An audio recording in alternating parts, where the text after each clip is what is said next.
clothes like a bodyguard. I put the dogs on patrol in my own backyard. I don't want to fight, but I'm constantly ready, and I don't rock the boat, but it's always unsteady.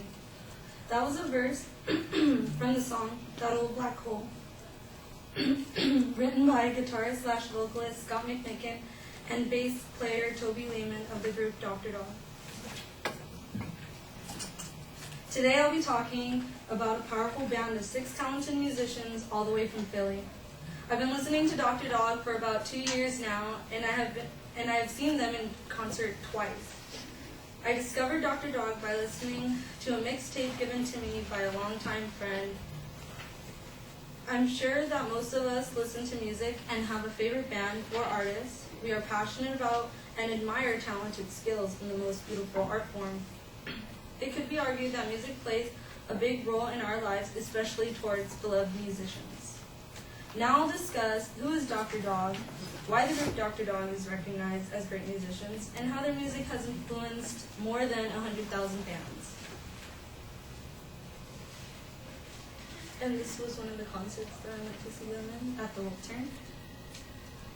So I'm sure you're all curious to know who is Dr. Dog. Before Dr. Dog was years in the making, the fire had been sparked by a now longtime friendship that began when Scott McMicken and Toby Lehman first met in the 8th grade. Growing up in Philadelphia in their early teenage years, the two best friends shared a great deal of passion for playing music, and they practiced for hours on end in basements to be ready to perform in barns, as written in the biography on the band's website. Dr. Dog became official in 1999 within the self-recorded Psychedelic Swamp album and was self-released in 2000. According to Anti, their record label company has history of when the band took off, stating that the band could have stayed home base until McMicken's former girlfriend in 2002 had not slipped a copy of the album Toothbrush, a collection of home recordings of Dr. Dog, into the hands of Jim James of My Morning Jacket. James would take them on their first tour, which would lead Dr. Dog on their quest of making 6 more albums and to tour across the country from venue to venue. Dr. Dog has blossomed into a style of deep and aesthetic sensations. Their inspiration derives from 60s rock. For many music websites such as Austinist or American Songwriter, Dr. Dog has been best described as psychedelic rock and baroque pop. This genre could be compared to the Beach Boys, the Beatles, the Zombies, and more. Dr. Dog is a highly energized group of musicians consisted of Toby Lehman on playing basses and vocals.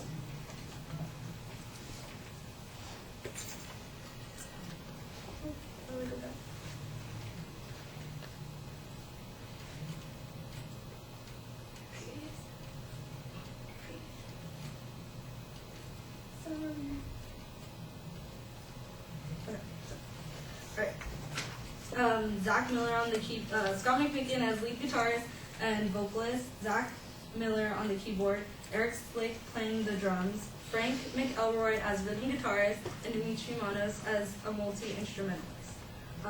Toby Lehman is right here in the middle, and then to the far left of me is Scott McMicken. Now that you know a little bit more about Dr. Dog, let's dive into why they are such a groovy musical group. Lou Reed once described them as the only band he really liked. That's lavish praise from the notoriously cranky Velvet Underground frontman. Kanye West even name-dropped them on his blog. Still, the Philly-bred Dr. Dog may be the best new band you've never heard, said by Nick Voronin, a reporter of Wired.com's pop culture blog called Underwire. The blog shared famous and well-known artists that have their own interest in Dr. Dog's success as great reviews. As musicians, it is music appreciation from an artist to another artist. The great review comes from the band's personality. The down-to-earth Dr. Dog has a great appreciation for other hardworking bands. In an interview for Quinstorm.com, Dr. Dog had mentioned Pavement, Joanna Newsom, and My Morning Jacket as great bands other than 60s pop rock legends. The sound quality is great because Dr. Dog has been known for their live concert sounds roaring in their albums from the usage of cassette 4-track machines. I am a big fan of such a sound because I enjoy the originality, the authenticity.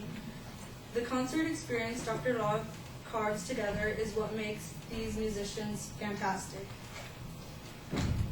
From a Seattle radio station, 90.3 FM, KEXP, had a live review of Dr. Dog's show at the Neptune Theater reporting, as the curtains behind the band dropped and revealed a stage set. Yes, a stage set. Most bands simply don't have the cash with a capital money or the time needed to put the kind of effort into the spectacle of their live show, let alone fit one in at the Neptune Theater. The set resembled the living room of a college student's first apartment, decorated with thrift store lamps, handmade posters, and stained glass cabinets salvaged from a traveling roadshow preacher. The set was very homemade. These musicians are great at their work, both physically and mentally, especially when they give their audience the best Dr. Dog experience in live concerts. The band's long tradition of creating music can highlight the more than 100,000 fans or so that have been impacted by Dr. Dog. Every album of Dr. Dog has really impacted my life. I find myself in every song. I gain strength in the beat. I get inspired in their concerts, and I find the solution in their title. If there's a day I feel overwhelmed with work and school, all I need to do is play some Dr. Dog music and turn my frown upside down. There are over 100,000 devoted fans on Dr. Dog's Facebook and Twitter page who feel the same way. Dr. Dog album offers musical medicine is the title of an article written by Emily Benedict of the Cavalier Daily. Benedict writes about Dr. Dog's latest album, Be the Void, having songs that provide soothing melodies, a song Benedict refers to as Lonesome that has a verse, What does it take to be lonesome? Another song Benedict is sure of having an impact towards the listener is the song Get Away, because Dr. Dog makes it a fresh and clean sound. I have just discussed who Dr. Dog is as a band from Philly, why Dr. Dog is known for being talented, great musicians, and how over 100,000 fans have been impacted by Dr. Dog.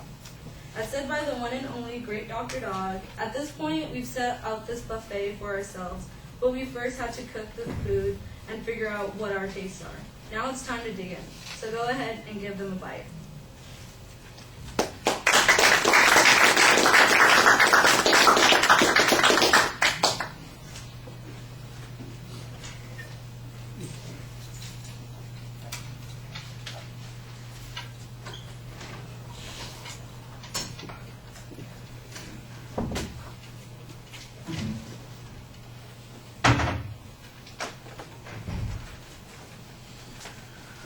So Richard, what did you think? I like how you started with a verse from a song. That was interesting. I thought the purpose statement was really clear. Your facts were great. I thought it was interesting that Kanye liked the band since he's not like a rock and roll artist. I think you could have strayed from just reading from the paper, like ads and things from your own account. But I thought it was very good overall. Okay. I like the verses and attention device also. I thought that worked really well. It's very clear what your topic is. You have a broad thesis statement, but we know what it is, and there's a very good preview, so we know what the content is supposed to be and how it's going to develop. I like that. There's a lot of material in the speech that is cited. I think sometimes you're doing what we call a post-citation. In other words, you're giving the source citation after you've presented the information. And so sometimes it sounds like you're presenting something that's really your own words, and then afterwards we realize, wait, this came from an article that was written, or it came from a review that somebody did, and you want to do a prior citation for those kinds of things. It's a lot clearer